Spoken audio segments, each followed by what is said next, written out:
আমার নিজস্ব পেঁপে বাগানে পেঁপের ফলন আসা শুরু করেছে, দেখতে পাচ্ছেন।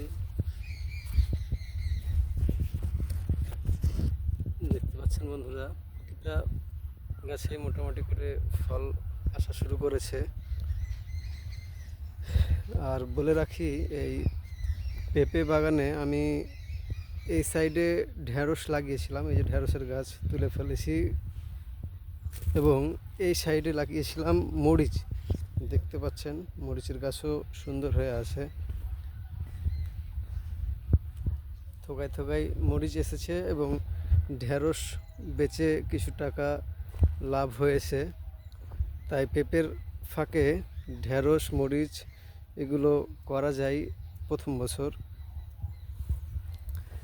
দেখতে পাচ্ছেন পেঁপে, অনেক গাছে পেঁপে এসেছে।